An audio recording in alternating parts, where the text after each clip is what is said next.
sailing pretty much on top of the tide, so there's certain consideration of potentially going right up the first beat, whereas the tide may have still been trucking in a little bit more, but actually once you kind of set yourself up on the start line, it was pretty obvious that tide was pushing us back off the line. So it was a case of we're just going to go over to the left, try and get out of the tide, and hopefully pick up a shift off the shore as well. And for me, that was my game plan.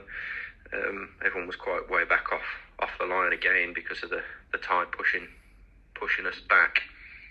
So I just came off the line, headed left, and somehow managed to get around the windward mark in front, which was nice for a change.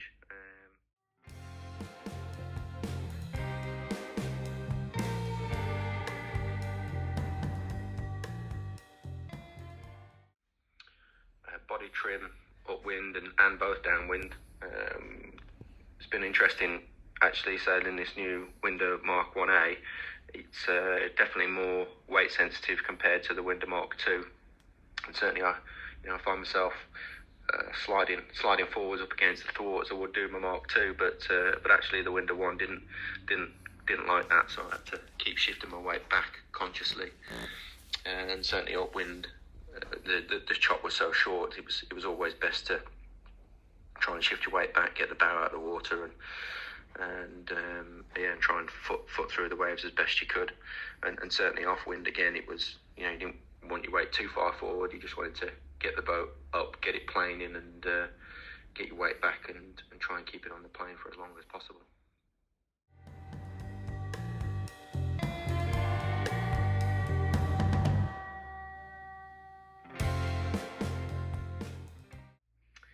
And then, going downwind, it was a case of just trying to play the waves, but you didn't really want to get stuck out on the right-hand side. It did seem to pay to get further left into the course, into that little bit more tide, and the waves were setting up a little bit better and smoother over that side. So, certainly left was paying down the run.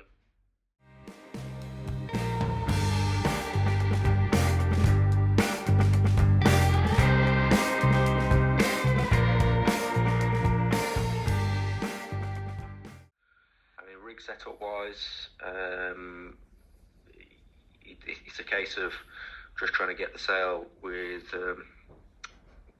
get the sail as flat as possible. So you really don't want to be in a high mode. If you find yourself in a high mode in those kind of short chop waves, it's probably an indication you just got too much power in the rig. So it was a case of just trying to get more Cunningham on, maybe slackening the shrouds off a little bit to induce a bit more sideways bend to get the leech to open up, and certainly not oversheeting and getting the bow down and footing as fast as you can through the waves to then get the hull speed up and your falls working as best as you can. So that was kind of my take on it.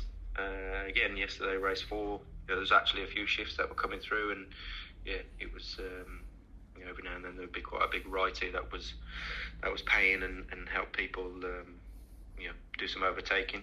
So it wasn't quite a one-way racetrack, but it was still kind of paid to get left and try and get out the tide